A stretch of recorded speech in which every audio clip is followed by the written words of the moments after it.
let's talk about blood rain. Blood rain is an actual, real phenomenon that has been reported for thousands of years, all the way back to Homer's Odyssey and the Greek writer Hesiod. It is basically, as it sounds, red rain falling from the sky that people in ancient times, and even still occasionally today, thought was genuinely, for real, actual blood raining down from the sky. It's been reported in multiple areas around the world, and of course has a lot of superstition surrounding it, with ancient people thinking that it is a bad omen for especially a battle to come, and more so as well a omen of just general death, bad luck, and doom about it. Now, like I said, this is actually a real phenomenon, and it does have two kind of main causes, with one of them being red dust and another one being algae.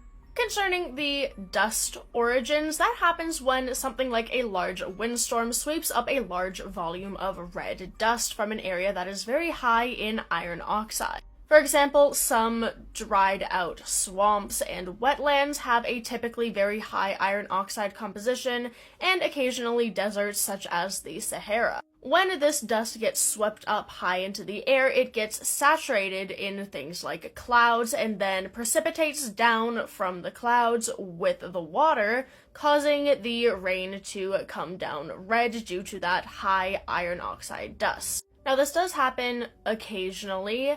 There have been reports of analysis of the red rain where there are high iron oxide dusts in it, but the far more common one is actually due to algae. Specifically, it's caused by aerosolized spores of a specific type of red-presenting algae, Trentipolia. The spores of the red algae get sent up into the air, where they, again, similar to the dust, would mix with the clouds and then precipitate down. Now, the most famous modern example of a blood rain was in Kerala, India. In 2012, there was a massive blood rain that fell in that area, and further analysis showed the presence of a lot of that algae. There's been a couple smaller blood rains since then, and further analysis of that also showed that it contained high levels of this algae, so this is by far the most common cause of the blood rains. The other most common places for this to happen, other than in India, is also Sri Lanka, Spain,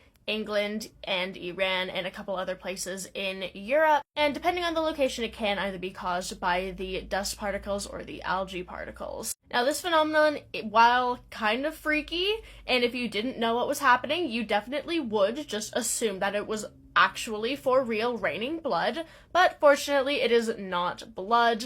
And the components, both the dust and the algae that make the blood red color, are harmless, and so it might just be a little bit of a pain to wash out and a little bit freaky, but overall, blood rain is actually a harmless and very interesting phenomenon.